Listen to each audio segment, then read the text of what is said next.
Yo, it's Monday, time to set it straight. Two fat guys gonna educate on this very date throughout history. Step inside and unlock the mystery. Two fat guys, every Monday we arrive. Dig through history, keeping culture alive. Two fat guys, what went down on this day? Tune in every Monday, hear what we gotta say. Two fat guys, podcast Monday history. And here we are, one more time. Welcome to the Two Fat Guys podcast for July 20th. Yes, man, this was I don't know what my problem was. I could not get into it, but I think it's because we had such a long week. Yeah, that's exactly what your problem was. God, it was terrible. We worked 19 and a half hours on Tuesday. 19.25. Yeah. Ugh. It was a lot. It was terrible. We had 27 hours in 2 days. Yes. It was a lot. And I drove for 14 to 15 of those 19 hours. Yeah, I just got brutalized by machines, so... Yeah, you did. Man, it's like, for not even doing as much, I have bumps and bruises and scratches and everything else. Yeah, my arms are covered. Yeah, it's bad. And your poor toe. Yeah. Yeah, it's no bueno, senor. Yep. Okay, to the show. It is the 201st day of the year. On the downhill slope towards the end of the year. Today also marks International Chess Day, celebrating the cerebral game and the FIDE, the governing body of competitive chess. Did you know that? I did not. See, we're learning. Okay, we're going to kick it off with births. 1816. Nope, I am before you. Oh, sir. yeah, that's right. My bad.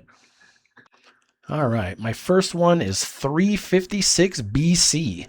Alexander the Great. Oh. It says, by the age of 30, Alexander created one of the largest empires of the ancient world, stretching from the Ionian Sea to the Himalayas. Undefeated in battle during his lifetime, he is held up as one of history's greatest military commanders. The son of Philip II of Macedon, a northern Greek kingdom that had exerted control over all Greece, Alexander was tutored by the philosopher Aristotle before succeeding his father after his death at just 20 in 336 BC. Yeah, he got a lot done in 10 years. Yeah, he did. Yeah, my favorite story about Alexander the Great is he went to conquer a city, and they said, well, whoever undoes this knot will conquer the city. Will be the one we submit to rule. So he looked at it, took out his sword, and cut the knot in half. I mean, he undid it. Yep.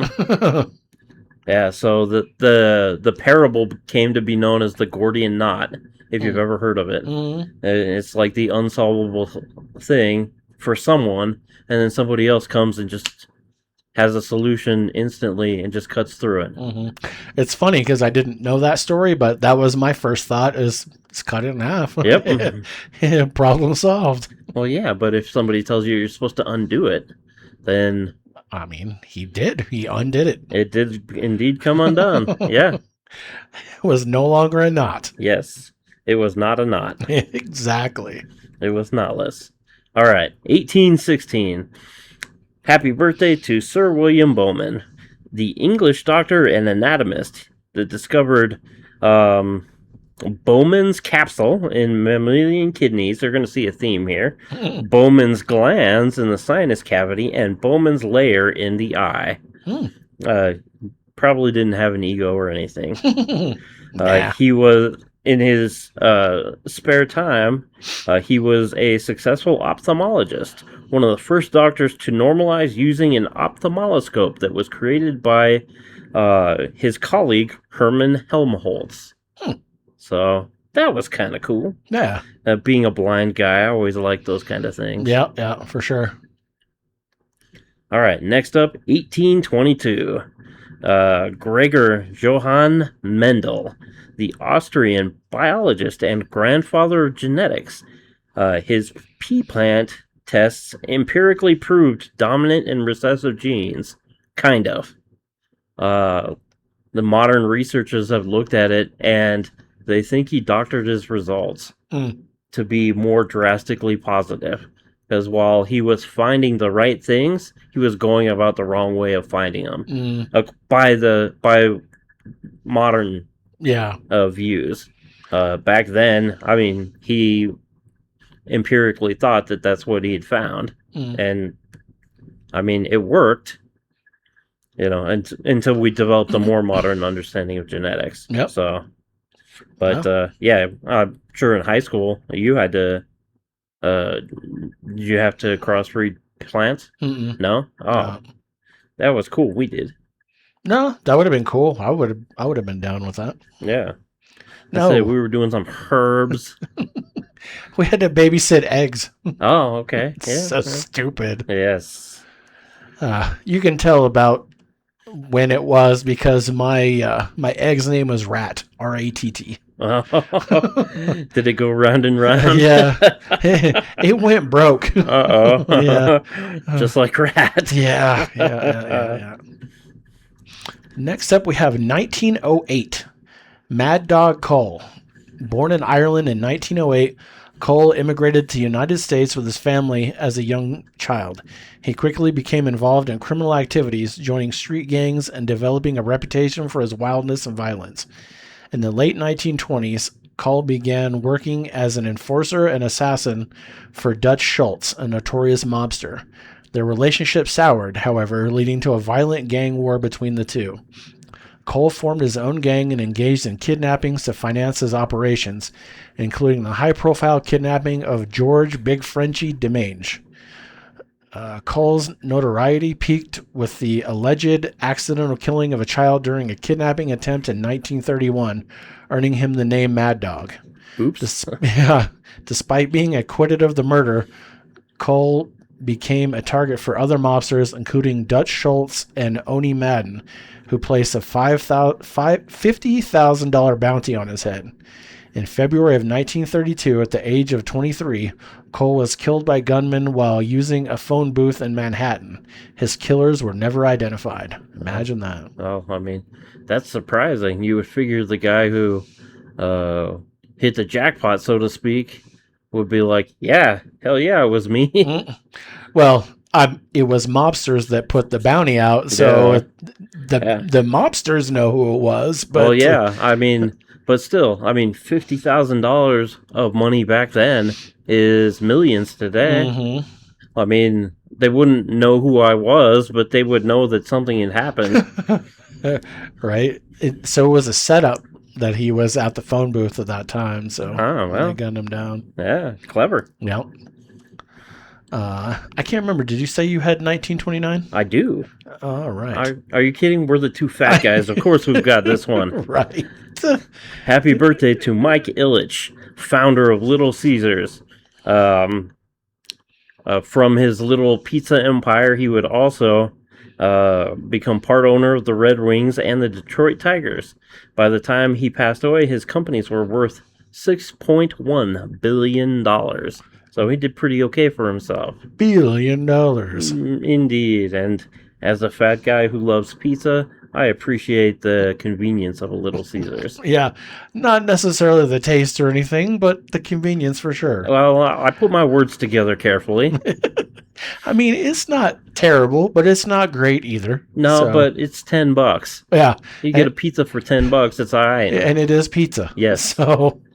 And not only that, their sides are definitely underrated. Mm-hmm. So For sure. All right, 1931. Marina. Gosh, I struggle with these Russian names. Marina Vasilyeva. She was a Russian colonel, engineer, and pilot, known as Madame Mig. She set 100 aviation records in her career, including to be the first Soviet woman to break the sound barrier. Very nice. Indeed. All right. I have 1938, and that's going to be my deep dive. Woohoo, go for it. Yes. 1938, Natalie Wood. Actress who played Maria in West Side Story in 1961 and won a Golden Globe Award for her role in the 1979 remake of From Here to Eternity.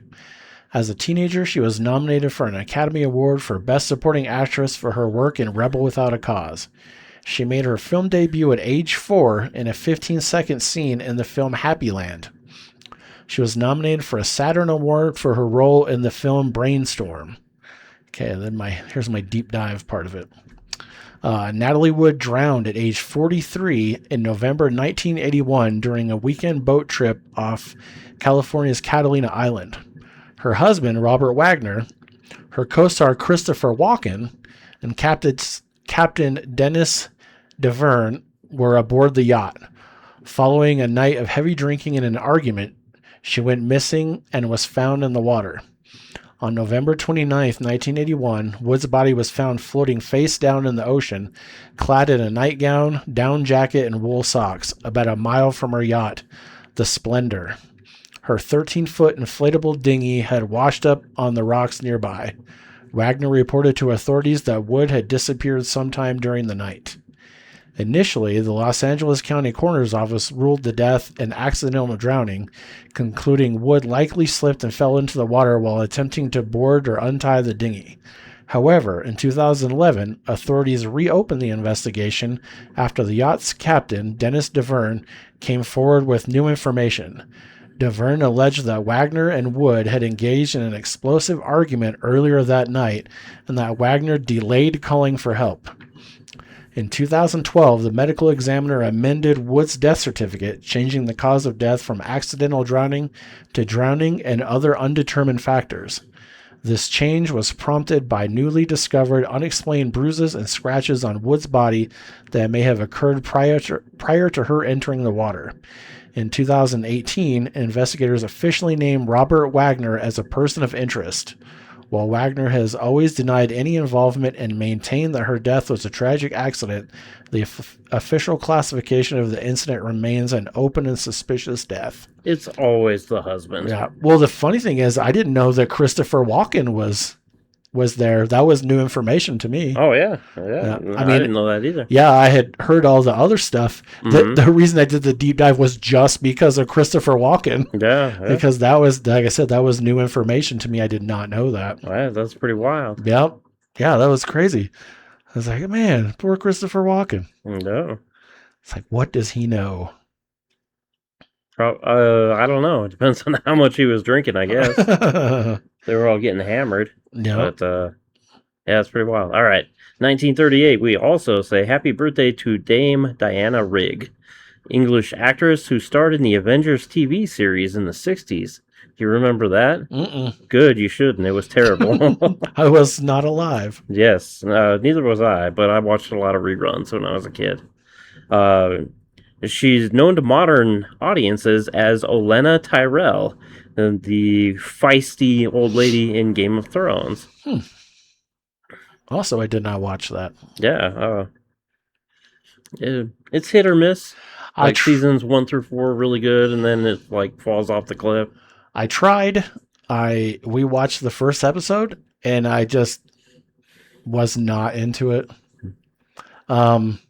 It's funny because I've told this story numerous times, but the Red Wedding. Mm-hmm. I was not paying. Jamie and Raven would watch it. I paid no attention to it, and so the Red Wedding, they're talking, and then I noticed myself like engaged in what's going on, and then all of a sudden he stabs her, and I went, "Oh!" Yeah, it's like audibly, pretty intense scene. And they laughed hysterically at me. Oh well, yeah. I mean, I had never watched any of it except the first episode. Yeah, see, there you go. But I mean, yeah, it's a well crafted scene. Yeah, for sure. I guess like that's anytime anybody brings up Game of Thrones, that's the first thing people think. Oh yeah, that's the only thing I think because that's really the only thing I've ever seen. So. Yeah, well, I mean, your brain kind of glossed over the fact that dude was banging his sister in the first episode. So yeah, I don't even remember what happened in the first episode. So well, I mean, now you know. All right, 1942. Carl Dean, an American businessman and husband of Dolly Parton, who was the inspiration behind songs like Jolene, born in Nashville, Tennessee. I guess maybe he was her man that she didn't want Jolene to take, but I don't know how he would be the inspiration for the song, but Yeah, Yeah, inspiration comes from a lot of places. I was gonna say, good on him. It's a May- good song. Maybe Jolene was their neighbor and she was giving him the eye. Could be, I guess. Maybe she was hot. Yes. All right. 1943. Happy birthday. This one's one that's very, very important to me and probably only me. Happy birthday to John Lodge, English bassist, songwriter, and vocalist for the Moody Blues. In his lifetime, his music hit number 1 on the Billboard charts, and he was able to attend his own induction into the Rock and Roll Hall of Fame with the Moody Blues in 2018, which I had to watch alone because I was crying like a bitch. But I've seen them in concert 11 times, and I got to have lunch with them. Oh, wow. Nice. So, yeah. Super, super cool guy. Real humble. He passed away a few years ago, but his music lives on forever, and I listen to the Moody Blues basically every day. Nice. Yeah. And I used up my swear for the week. I was referring to myself, so it only halfway counts. All right. I have a 1945 Kim Carnes, American rock vocalist for Betty Davis Eyes, born in Pasadena, California. It's funny. I had the Lodge also, but I was like, well, John's going to do this one because it's his favorite band. So. Of course. Yep. It's funny how we know who's going to do what without even talking about it. Well, I mean, perks of the job. Yeah. Perks of knowing each other so well. Yes. All right. For so long. Mhm. Yep. All right. 1947. Happy birthday to Carlos Santana, Mexican-born musician. His band has won. So this was interesting to me. His band has won 10 Grammy Awards, but only 3 Latin Grammys. You figure it'd be the other way around, but Santana and his band were inducted in the Rock and Roll Hall of Fame in 1998. I think I have four people this episode that were inducted in the Rock and Roll Hall of Fame. So, I mean, I guess that's pretty like the Latin thing, I guess, because I mean they're really popular in the United States. they are, but you would figure that they were also really popular in his home country. Yeah, but they might not do the English speaking stuff so much there, Maybe. which a lot of the stuff Yeah. here was. So I don't know. All right, I'm going to move on to 1957. Donna Dixon, American actress, former beauty queen, and wife of actor Dan Aykroyd, born in Alexandria, Virginia.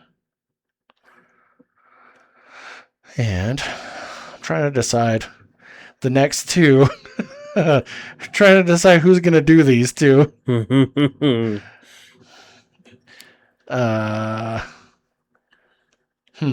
But wait, there's more. 1958, we say happy birthday to William Darrell Mays Jr., a.k.a. Billy Mays. Known for his high-energy sales pitches and commercials, his recognizable voice and charm became highly sought after as he started his own business and did mountains and mountains of cocaine, and you could totally tell. One thing I thought was cool is he endorsed a lot of products, but he would only endorse the ones that he used personally. Allegedly. That worked. Yeah. Allegedly. But I mean, that's pretty cool. I mean, if that's the actual case, but yeah, that's pretty cool. Yeah, it works. Really. Yeah, here's $100 bill. It works. Yep. Oh, there's another $100 bill. Keep them coming. All right, here's 1,000. Oh yeah, it definitely works really well now. It works better than anything I've ever used before. Absolutely. All right. Since John made a decision for me, the other 1964 is Chris Cornell, singer of Soundgarden, the group known for songs like Black Hole Sun and Rusty Cage, who is also a successful solo artist and the frontman of Audioslave. He worked as a seafood wholesaler and assistant chef at Ray's Boathouse before striking it big as a musician. He performed You Know My Name for the 2006 James Bond film Casino Royale.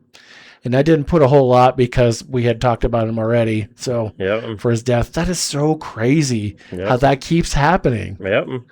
It's Yeah. nuts. Yeah, he's number 3 that was inducted into the Rock and Roll Hall of Fame. Unfortunately, it was posthumously Yeah. with Soundgarden, but in 2025. But yeah, very successful career. What a talent.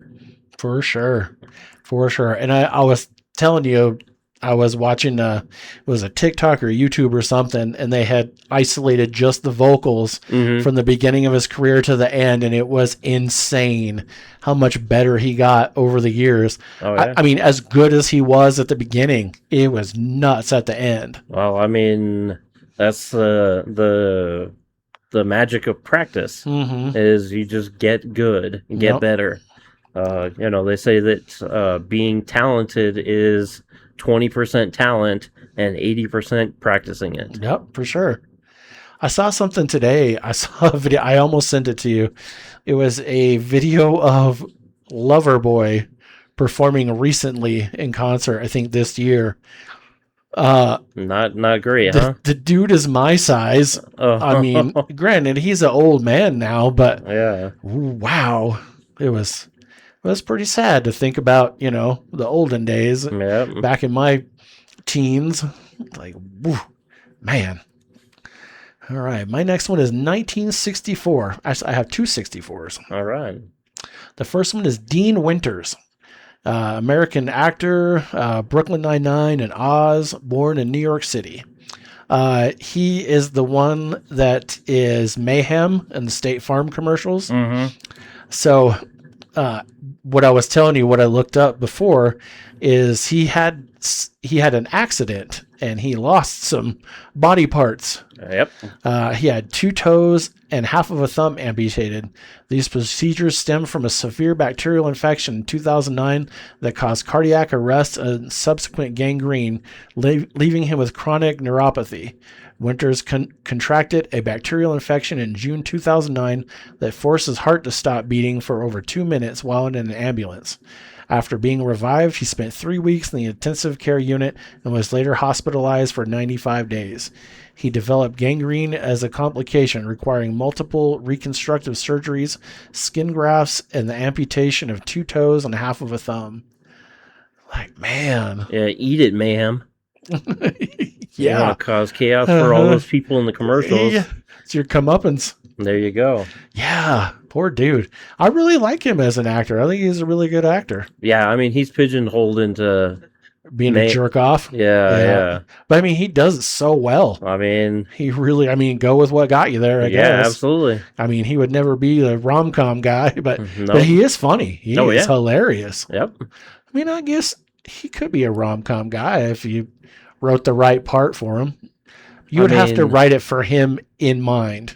Paul Reiser was a rom-com guy. I'm pretty sure that we can make it work for just about anybody. True.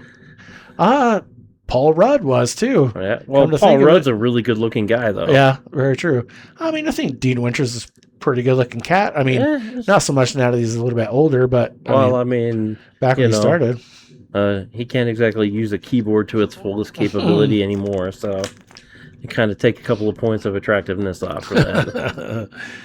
All right, my second 1964 is Terry Irwin, American-Australian naturalist, zookeeper, and author, wife of Steve Irwin, born in Eugene, Oregon. I did not know she was American. I didn't either until I read this. Yeah. Yep. Interessante. Yeah. I don't know that I ever heard her speak before Steve Irwin passed away. Yeah, you know what? Come to think of it, I don't think I did either. But I'd never heard his kids you see him every once in a while, but never heard him or anything. And Well, now you see the son everywhere. Jack, Yeah. Bindi too. She's doing a ton of stuff. They are really good kids. Oh, yeah. I don't know if you've watched a bunch of stuff with them, but Oh, yeah. man, they are really good kids. Really smart, very well spoken. Carrying their dad's spirit. Yeah, for And- sure. Yeah. Yeah, Nothing but respect for both of them. for sure. I mean, Steve Irwin, I think he was over the top, but I mean, he was a good guy too. Oh, Nothing bad to say about him. It's funny to make fun of him back in the day. Well, I mean, yeah, but I mean, still, Yeah. But yeah, he's great. Yep. I mean, I wish that his level of exuberance was more universally accepted, Yep, for sure. because he absolutely loved what he did, and I think that if people were more exuberant about the things that they should be passionate about, the world would be better off. For sure. Absolutely. I mean, it was to his detriment, but I mean, he died doing something that he really liked. Yeah, yeah. And I don't think he would have, if he had to pick a way that he would go out that wouldn't exactly be first on his list, but I mean, Circle of Life. I mean, it might be something in the line of what he did, for his passion, but probably not that one. No, not. 'Cause by all accounts, that sucks a lot. Yeah, but it does. And no, I do think it's interesting that his wife and kids had to go onto social media and tell people to stop killing the stingrays, Mm-hmm. because I guess there was a mass calling of them afterwards, because I mean, Yeah, I mean, the stingray did what a stingray does. yep, that's it. So, I mean, you can't be mad at him for it. The stingray didn't go up on land and just stab him in the chest while he was minding his own business. Yep. So, all right. My next one is 1971, Sandra Oh. Best known for playing Dr. Christina Yang on the hit television series Grey's Anatomy, she has also appeared in such films as The Princess Diaries, Sideways, and Ramona and Beezus. She also starred as the title character Eve on the series Killing Eve. She was a big proponent for banning styrofoam cups while attending high school. She played the character Rita Wu on the HBO series Arliss. I have seen exactly none of those. You ever saw Grey's Anatomy? Nope. Oh, I saw The Princess Diaries too. Nope, not seen any of them. Really? Even with Angela, you didn't see The Princess Diaries? No, Wow. I don't think. Maybe. That's the one with Anne Hathaway. Oh, that one. Yeah, Oh, okay. yeah, Yeah, I'd I've say seen that one. There's no way you didn't see it. Uh, Yeah, those are the only two I've seen is Grey's Anatomy and Princess Diaries. Okay, yeah. I've heard Killing Eve is really good. I don't know about the other stuff, so. Me either.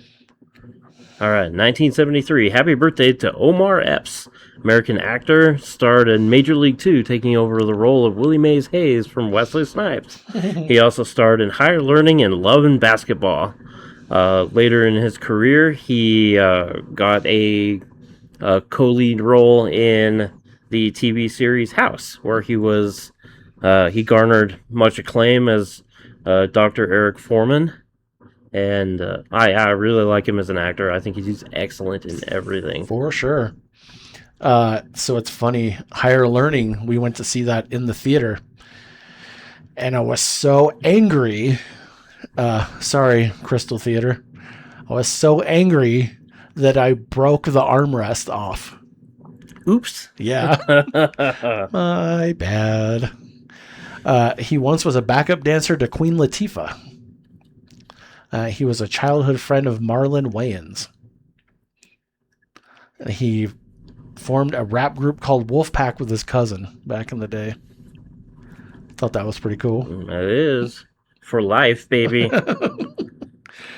All right. And I have the year I was born, 1974. Simon Rex. American film and television actor best known for his work in the Scary Movie film franchise. He appeared in the music video for LMFAO's 2011 hit Sexy and I Know It. He performed stand-up and sketch comedy in New York. He worked as a satirical rapper that performed under the name Dirt Nasty. He had a notable relationship with Paris Hilton, and I love Dirt Nasty. That was cool. He did a song with Frankie Avalon, too. Oh, yeah. Yeah, okay. it was good. I like it. All right. My next one is 1975, Judy Greer. I don't know if you know who that is, but you'll know by the time I'm done. Okay. Character actress best known for her roles as Kitty Sanchez on Arrested Development and as Julie in The Descendants. She has also appeared in Tomorrowland, Ant-Man, 13 Going on 30, and Jurassic World. In 2018, she joined the cast of Halloween with Jamie Lee Curtis. She studied classical Russian ballet for 10 years. She provided the voice of Cheryl Tunt on the animated series Archer. And you probably still don't know who she is. Yep, I know. Oh, okay. Yep. I was going to say, well, the thing I'm about to tell you will be the thing that gives it away. Okay. She was the depressed assistant on What Women Want. Oh, okay. Yeah. And I definitely would have given it away. So, yeah, because I was a really good. She's done so many. Like I said, she's a character actress. Mm-hmm. That's exactly what she is. Yep. And but that's the one that I always think of. Like reading her name, I didn't even know. Mm-hmm. And I was reading. I'm like, oh yeah, that chick. Yeah, I really like her. She's funny. Yep. All right, 1980, Gisele Bündchen. International supermodel and former Victoria's Secret angel who has graced the covers of Vogue. She became the highest paid model in the fashion industry in 2004. She was scouted to be a model when she was shopping. In 2012, she ranked number 1 in Forbes' list of top earning models for the 6th year in a row with an estimated $45 million earned. Is that after she divorced Tom Brady and took half his money? No, that was before. She grew up alongside 5 sisters, including a fraternal twin named Patricia. She has 2 children, Benjamin and Vivian, with Tom Brady. The couple announced their divorce in October 2022. In November 2022, she began dating Joaquim Valente. She graced the cover of July 2011's Vogue Brazil, which became the magazine's best-selling issue. 4 months later, an issue of the magazine featuring Karolina Kurkova broke that record. See, my next and the last one, I don't think you're going to know because I don't think you watched the show. 1992, Paige Hurd. Actress who played Tasha Clarkson on the CW series Everybody Hates Chris from 2006 to 2009. She became a regular on the show City 17 Street in 2014, and in 2019, she began starring in The Oval.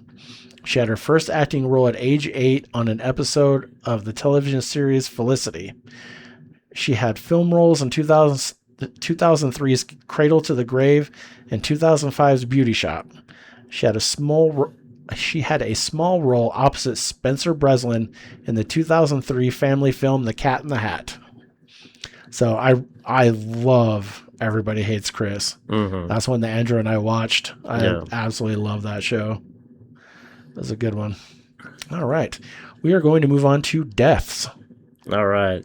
So Johnny thought we were going to go 5 for 5 matching up with deaths. It didn't quite work out that way. No. And I got him with the first one because we're going to go into some real icky, nasty territory. Are you ready, Johnny? Mm-hmm. All right. 1514, the world said goodbye to Georgi Dosa, a Hungarian soldier and revolutionary. He led an unsuccessful peasant revolt, and he was tortured and killed.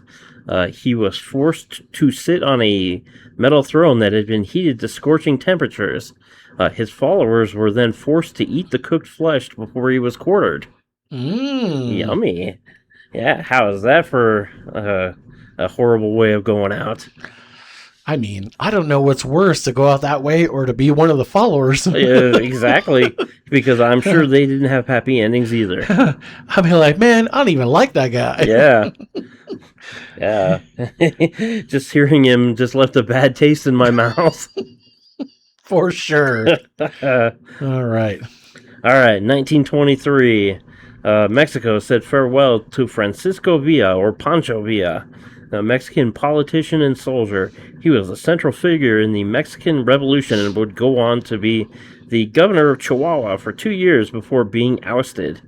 He was assassinated after his retirement from politics, but his name lived on while he was in exile. He would come up to the United States and do like movie roles and stuff to promote himself. I mean, I guess if you're gonna get famous, and I mean, you got to respect the hustle. Oh yeah, for sure. Because I mean, he was doing that while simultaneously trying to drum up support for his revolution. Yep. All right. And the year before I was born, 1973. A sad one for me. And like John's Space Daddy, I could have done the whole show just on this person. Oh, me too. Yeah, yeah. At the age of 32, from cerebral edema, allegedly, Bruce Lee.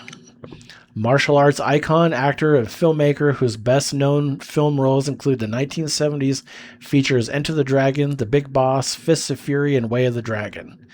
He began his martial arts training under the Wing Chun teacher Yip Man in 1954. He popularized Kung Fu in the Western world through film and created his own philosophy and practice called Jeet Kune Do. He married Linda Emery in 1964, and the couple had 2 children together. His son Brandon, also an actor, tragically died while filming the 1994 movie The Crow. He was the Jeet Kune Do mentor of NBA legend Kareem Abdul-Jabbar. And like I told John, I had to stop with just what the blurb that they gave me, because I would have just went on, and the whole show would have just been about that. So. Yeah, I mean, we know what really happened. Yeah. I mean, he passed away while filming Enter the Dragon. Game of Death. Oh, Game of Death? Was it Game of Death? Yep. Oh, I thought it was Enter the Dragon. Dang it, my joke is a lot less funny now. Because I was going to say, man, he was sparring with Chuck Norris. Chuck Norris gave him an aspirin, and that was it. The rest is history. Yeah. Yeah. All right. All right. 2005. We said goodbye to James Montgomery Doohan, Canadian actor, Scotty or Mr. Scott in Star Trek. In his early life, he fought in World War II and was personally involved in D-Day. He was injured by friendly fire and lost a finger, which he tried to hide on screen, either through omission or through a prosthetic. He was also shot in the chest, but in true classic Hollywood style, he was saved by his brother's lighter in his shirt pocket. He would go on to star in Star Trek, and kind of became pigeonholed after that. Yeah. But he was always very gracious. I got to meet him. Oh, wow. So, yeah, not very long or in any meaningful way, just a kind of like, hi, how you doing, kind of handshake thing. Mm-hmm. Like one of the most interesting stories that I've ever seen about him is that a girl wrote him a suicide letter, and he wrote her back and said, please don't take your own life. I'm going to do a convention in your area, and I will make time to meet you. Oh, Personally. that's cool. And she wrote him back and made it through, and he went on record saying that was the most important thing he'd ever done in his life. That is super cool. Yeah. So this is a guy who, I mean, stood up and fought Nazis, but the coolest thing he ever did was save some stranger's life. Yep. So, I mean, that speaks to the kind of person he is. Absolutely. Yeah, he's also credited as being the modern father of engineering, not for anything that he did, but his presence on screen got a lot of people incentivized into going into the engineering field through Star Trek. Yep. Yeah, that was cool. Yep. So I put yours ahead of mine unintentionally. Oops. My next one was supposed to be 1984. Oh, okay. All right. So, Backtracking. Yeah. So this is the one I told John. I expected him. I didn't know if I really expected him to have it or not, but I know exactly, once I say it, exactly what he's going to think. I know John well enough, and I know he knows the bit. So, in 1984, at the age of 52, he died of a heart attack while jogging. Jim Fixx. American jogger and writer Jim Fixx on Running. You can't fix that. Yeah. Dennis Leary had a great bit about Jim Fixx. So I know that's exactly where John's brain went, because that was a great bit. Yes, it was. Good album. Yes. Yeah, I miss Dennis Leary's stand-up. For sure. Dennis Leary put down the camera and quit directing. Go back to doing stand-up. I don't know. Do you think it would be good now? We can hope. Yeah, I mean, it's been a long time. I don't know how good it would be. It depends. How much cocaine are we talking here? Probably none anymore. Yeah. All right. 2007, at 65 from colon cancer, Tammy Faye Baker. Christian singer and televangelist who co-hosted the popular PTL Club show with her husband from 1976 until 1987. She was forced to leave PTL after revelations that $287,000 had been paid from the organization to buy the silence of the woman who claimed her husband, Jim Baker, had raped her. She was spoiled by her favorite aunt, a former department store manager who gave her her first job.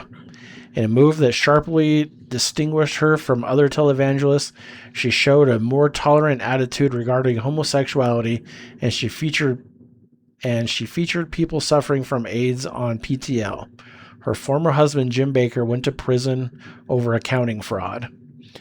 She is another one that was on Celebrity Apprentice. Mm. I have to say that I didn't know much about her. It's just, I mean, she was always a joke, you know, the butt of the jokes and everything, with the makeup running down her face and all that stuff. She was actually a really nice person. Not that she's paying hush money to somebody. It wasn't her. To cover for, or it was him that was paying it. Well, I mean, she's in the organization. Yeah, I mean, true. Get your house in order. But yeah, she was actually a really nice person. Allegedly. Allegedly. I mean, at least on the show anyway. That's how she portrayed herself. Yeah. As a really nice person. Yeah. If I know millions of people are watching, I'm going to be a real nice person too. Right. All right. 2017, we said farewell to Chester Bennington, American musician and lead vocalist for Linkin Park. His fans numbered in the millions, and he sold 100 million albums during his lifetime before depression caught up with him, and he decided to end it. It was a pretty sad day. Yep. I remember reading it and was like, "Oh, damn, that sucks." Yep, for sure. I really do like Linkin Park, so. Yep. It didn't like hit home as hard as some of the other deaths of musicians, but definitely was sad about it. For sure. Very talented. Yes. A very nice person too. Yep. Yeah, by pretty much all accounts. Yeah. So one of the things, because I had this one too, one of the things that said in the blurb, and I don't know who writes for this website, but man, when I get stuff from this website, it's always either worded really dumb or just written absolutely wrong. And that's why you shouldn't plagiarize, Johnny. He dreamed of joining Depeche Mode and got a job at Burger King to fund his cocaine and crystal meth habits before getting clean. Yes, I want to join Depeche Mode, so I'm going to go work at Burger King and do cocaine and meth. I mean, sometimes you got to go about your dreams in roundabout ways, I guess. Yes. All right. And to end our deaths, 2025, 54 from accidental drowning, Malcolm Jamal Warner. Best known for his role as Theo in the television series The Cosby Show, he was also known for playing Malcolm McGee on the UPN sitcom Malcolm and Eddie and Dr. Alex Reed on the BET sitcom Read Between the Lines. He developed a passion for acting at the age of 9, and he went on to attend graduate high school at the Professional Children's School in New York City. He made his first TV appearance in a 1982 episode of the crime series Matt Houston. He provided his voice for the character, the producer, on the animated series The Magic School Bus from 1994 to 1997. Oh, okay. I didn't know that. Yeah, I didn't either. I never watched Magic School Bus. So. Nah, if only he'd used the Magic School Bus to teach himself how to swim. Yeah.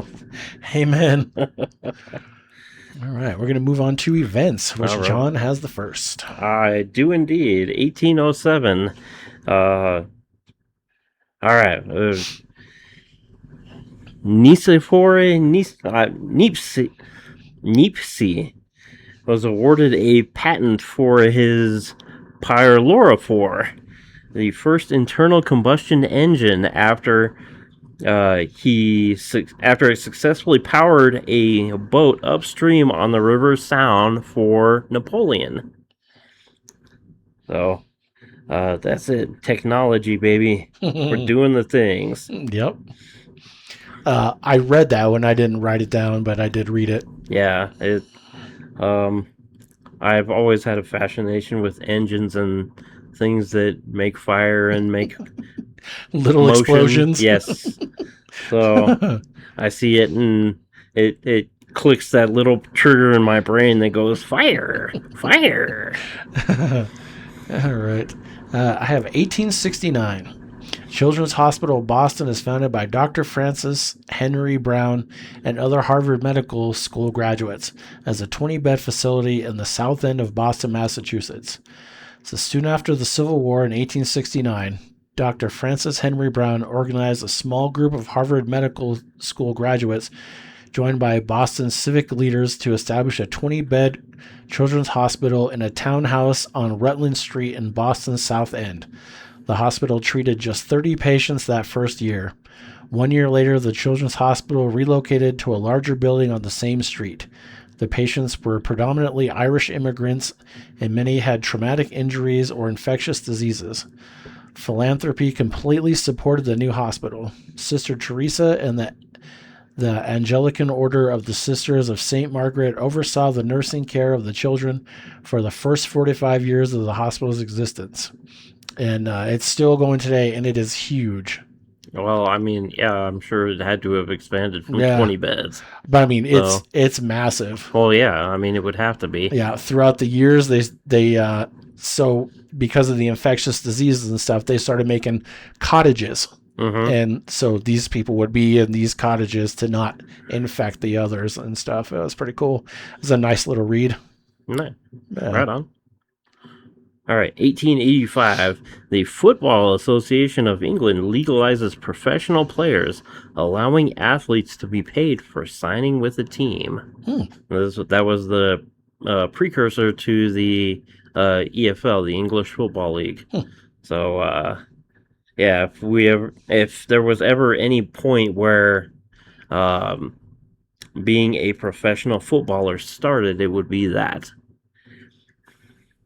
Which is funny because the World Cup is going on. We just had the third place match Yep. today. And then the final will be tomorrow, Yep. which will be 2 days before the podcast comes out. Or the day before? Day before. Day before, Yeah. yeah. So, go Spain. All right, 1903. The Ford Motor Company rolls out the first Model A. Hey. Signifying the entry into the motorized vehicle era of the United States. That's it. Get your horse and buggy off the road, you pleb. All right, 1906. Pretty historically important one. Finland ratifies a new electoral law codifying the right for women to vote. The first country in Europe to do so. I thought that was pretty neat. Finland did it first, everybody. Mm-hmm. And it took us, what was it, 1900? So it took us 60 years to catch up. Mm-hmm. So, yeah, not great. All right. All right, 1917, the Pact of Corfu signed. Serbs, Croats, and Slovenes form Yugoslavia. That country lasted until World War II when it was taken over and dismantled by Germany. Mhm. Screw that guy. What a jerk. Absolutely. All right, 1940, the first freeway in California is opened. The Arroyo Seco Parkway, running from Pasadena to Los Angeles. Wow. So, yeah. All right. 1941, I thought this one was pretty cool. And it has a little bit of a sad note to it, too. In 1941, the Guinea Pig Club forms, made of severely injured airmen treated by Archibald McIndoe at Queen's Victoria Hospital, East Grinstead, England. The club was established informally in June 1941 with 39 patients, primarily as a drinking club, and rapidly won McIndoo's endorsement. The members were aircraft patients in Ward 3 and the surgeons and anesthetists who treated them. Aircrew members had to be serving airmen who had gone through at least 2 surgical procedures. By the end of the war, the club had 649 members. 642 names are listed on the Roll of Honor Memorial at Queen's Victoria Hospital. The original members were Royal Air Force aircrew who had severe burns, generally to the face or hands.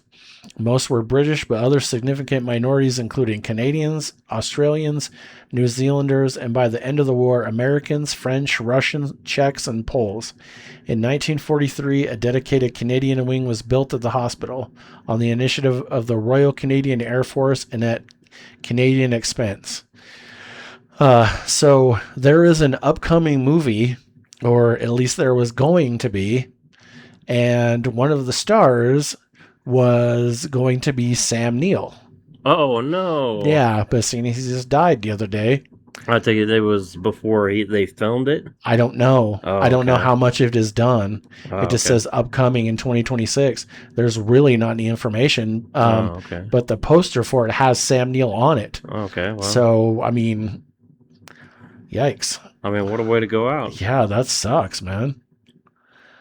But I'm very interested. I guess, so reading up to see when that was going to come out, he's got 4 other movies that are going to be posthumously released. Oh, busy guy. Yeah, for sure. And so it kind of sucks. It was like with Brandon Lee watching The Crow, it's like, man, that sucks. You know, watching it after his death. It's like, that's going to. But I guess that makes the movie more popular. I mean, at least with Sam Neill, we can go watch his other movies. Yeah, for sure. All right. All right, 1960.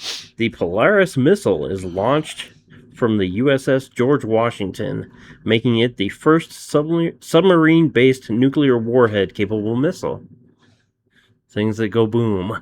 I'm in. Yep, for sure. All right. In 1964, first surfing record to go number 1, Jan and Dean's Surf City. And I met Jan and Dean as a server in the Stockman's Coffee Shop. Oh, nice. Yeah, so that's why I said that one I have a personal, I mean, not attachment, because I don't really care one way or the other. Dean was kind of a jerk off. So, Boo. yeah. Tip your servers. Be nice to them. Right. Yeah, it is what it is. So. All right, 1968. Iron Butterflies Inagata Davida becomes the first heavy metal song to chart, coming in at number 117 on the Billboard Top 200, peaking a couple of weeks later at number 4.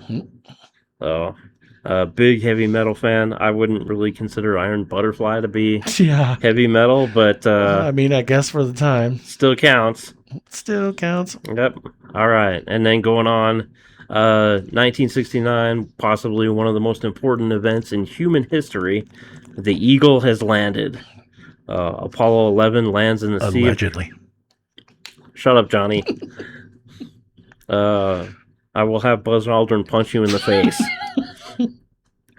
As humanity sets foot on extraterrestrial soil for the first time. Sort of. It's rock, not soil, but whatever. Neil Armstrong and Buzz Aldrin's moonwalk was broadcast to 600 million people, making it the most watched television event of all time at that time. From a soundstage in Universal Studios, Orlando. You know what, Johnny? It's cruising for a bruising over here. All right. From there, we're going to 1976. Hammer and Hank goes yard for the last time as Hank Aaron hits home run number 755 off Dick Drago of the Angels. Hank Aaron would lead his Brewers to victory 6-2. So, that was a notable one. That was the last one he had. Yep. If only he did a few more, Barry Bonds wouldn't have caught up with him. Yep. All right, 1997. Old Ironsides, the USS Constitution, set sail for its 200th birthday. Usually moored in Boston as part of the Freedom Trail, it was saved by a poem by Oliver Wendell Holmes, romanticizing the ship as it was set to be scrapped. Public outrage demanded it be repaired instead. It survived until in dry dock until being made seaworthy as part of its bicentennial, where it sailed for 40 minutes before being escorted back to Boston and returning to its moor. So it was pretty cool. If you do you remember the celebration they had of it, or you have like the modern cruisers surrounding this big, the big billowing sails and everything like that. It was so cool, the coolest thing ever. All right, 2001, Spirited Away was released in Japan. The Hayao Miyazaki animated film became the highest-grossing film in Japanese history and held that record for 19 years. Yep. I did not know that. I mean, I knew it was popular, but I didn't think it was that popular. Yep. I have a special place in my heart for all the Studio Ghibli movies because I watched most of them with my daughter. And, yeah, so that's meaningful for me. Yep. All right. In 2006, during an appearance on The Tonight Show, Colin Farrell is confronted by a telephone sex worker, Desiree Bradford, who had been stalking the actor. In 2006, Colin Farrell was involved in a highly publicized stalking incident when a former model and phone sex operator named Desiree Bradford bypassed security on the set of The Tonight Show with Jay Leno. She threw her self-published book into Farrell's lap before he escorted her off the stage. Farrell subsequently secured a 3-year restraining order against Bradford, detailing that he feared for the safety of himself, his ex-girlfriend, and his son. Bradford later apologized, claiming she was not a stalker, but had been overzealous in trying to get the book to him. Oh no, this beautiful model is chasing me. Oh no. Oh, no. Yeah.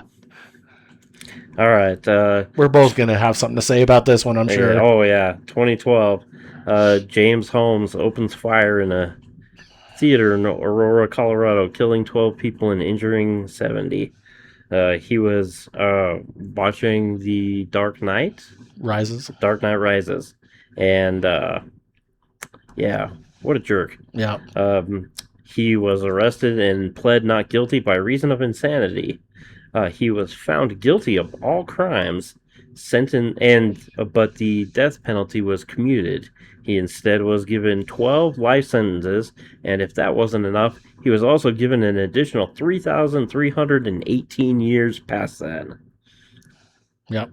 He rigged his apartment with booby traps. Yep.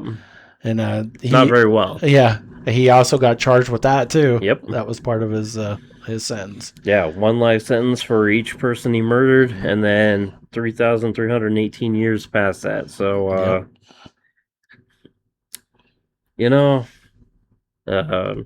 just kill him. I mean, he's a knucklehead. Yeah, there's sometimes just the death penalty makes more sense. Yep, I'm not going to argue with you there. Yep. All right, 2015. President Barack Obama agreed to renormalize diplomatic relationship with Cuba after a 50-year freeze due to tensions stemming from the Bay of Pigs incidents around the Kennedy era. President Obama would also be the first sitting president to visit the island in nearly a century. It was relations backpedaled, and the island became largely closed back off after Obama's successor, Trump, took office. Not so good. No. But for a while, things were looking up. The diplomatic relations remained pretty closed even under the Biden administration, as it was not considered a particularly high priority target. No. All right. I have 2018. American director James Gunn fired as director of Guardians of the Galaxy Volume 3 by Disney after past offensive tweets surface.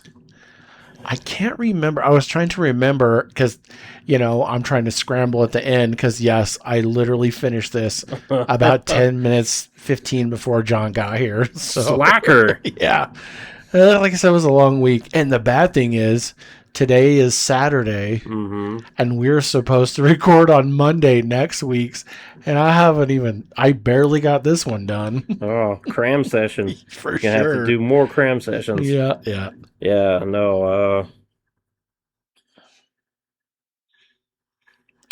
All right.